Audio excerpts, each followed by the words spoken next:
This video is made possible by my patrons on Patreon.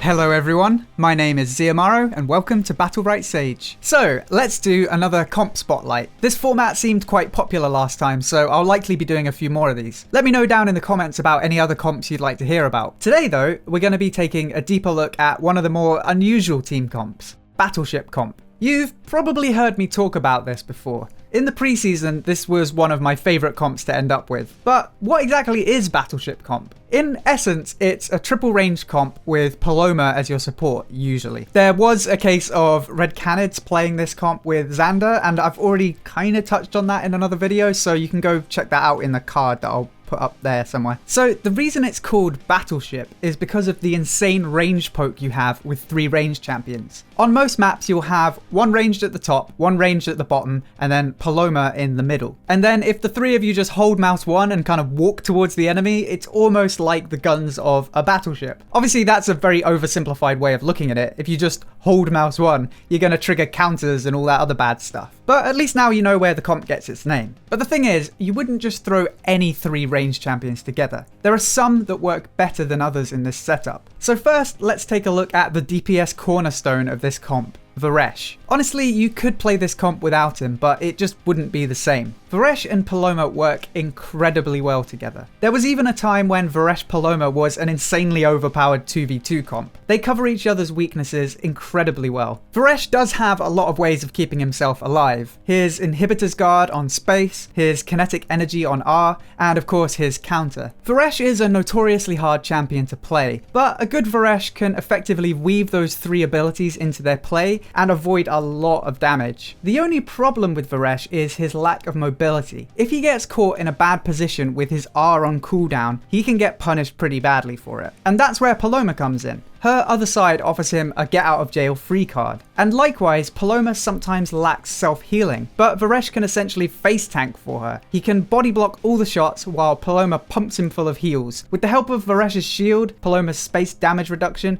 and Pixie, it can be quite difficult for the enemy to get any permanent damage onto the VARESH. They're not quite as OP together as they once were, but a well-played Paloma VARESH is still an absolute pain to deal with in 2v2. On top of that, VARESH has some decent orb denial with his EXE, and he also offers some great debuffs. His M1 and M2 apply weaken and amplify respectively, which allows his team to much more easily outtrade the enemy. And when you translate that into a 3v3 setup, it becomes even more effective. VARESH can still face tank a huge amount of damage because of his synergies with Paloma, and that allows his team to hold a line against their opponents. So who else would you put into this comp then?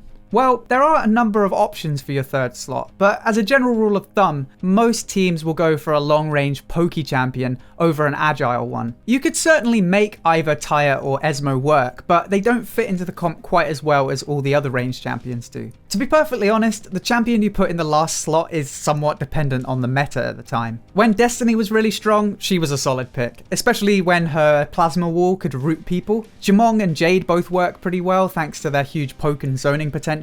Alicia could also be a strong choice. And then of course you have Ashka. Ashka hasn't actually received any significant buffs to his standard kit lately, but some of the nerfs to other champions have put him in a really good place relative to everyone else. He has great ranged poke, great orb control, his firewall is particularly strong in a triple range comp, and then of course you have his burst potential. If he manages to land a volcano stun into ultimate, especially with VARESH's damage amp on them, yeah, that hurts. So then, how do you play Battleship comp?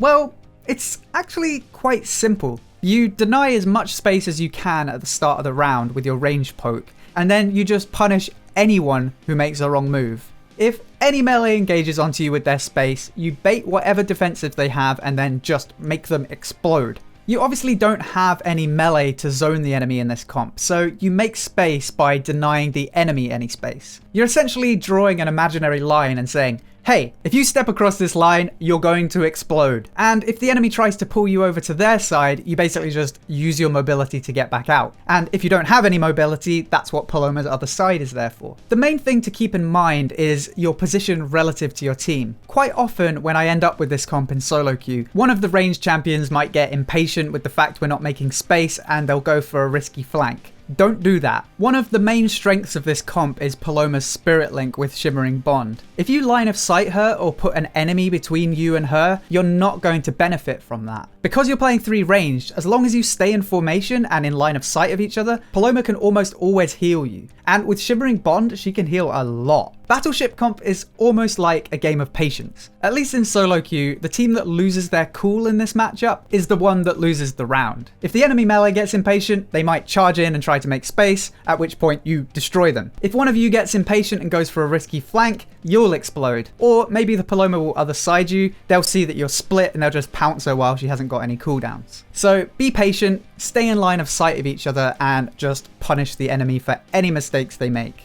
So then, how do you beat Battleship comp? Like I said, as a melee champion facing this, you can't just dive in and hope to trade favorably. They have so many cooldowns to protect each other that you're going to have a really hard time baiting everything before you engage. What you need to do instead is create some perceived pressure. Force their cooldowns with yours while always keeping at least one escape in your back pocket. Make it look like you're going to engage onto them, which will force them to back up ready to punish you. And then just don't engage onto them. Just back up yourself and take the middle from them. You don't even really need to do any serious damage in the process. Because the thing is, once you push a triple range comp back, it's incredibly hard for them to push back into the middle. At this point, the only way for them to get back into the middle is for you to make a mistake and punish it, or for them to take a risky move. So you just don't push them any further. You just keep taking the orbs, keep zoning them, and force them to make a move. When you have access to all of the orbs, you'll win the war of attrition eventually. But the second they try to take space, you destroy them. And the thing is, in solo queue, more often than not, someone's going to get impatient and push. The other way to deal with it is do what the pros do. In solo queue, it's quite hard to pull this off because there's no voice chat. But in organized games, what you'll often see is a coordinated push into triple ranged. The melee player does exactly what you would do in solo queue. You create that perceived pressure and make it look like you're going to engage. The range comp backs up ready to punish you, and then you actually engage onto them. And when you do this, it's incredibly important that your range DPS and support are ready to push with you. Because if they're not, you're just going to take a huge amount of damage without really doing anything in return. If you do manage to coordinate it properly though, you can create some serious chaos and split them up. And as soon as Battleship comp is split up, they lose the synergy that makes their comp work. So if you find the opportunity to catch one of them on their own, kill them. All in all, Battleship comp is almost like a test of mental fortitude. The team that cracks under the pressure first loses. So in an uncoordinated but equally skilled game, it can make for some very long and drawn out matches with both sides being scared to engage. At higher levels of coordination though, it's more common to see either Battleship comp get shut down through well executed engagements, or the enemy team goes for a coordinated engagement but gets shut down by Battleship comp. I hope you enjoyed this video. If you did, then please feel free to subscribe for more Battlerite guides, news and discussion. If you'd like to help support the channel and get some unique rewards, then head over to patreon.com/BattleriteSage. And don't forget to check out twitch.tv/BattleriteSage. Until next time, thank you for watching and I'll see you soon.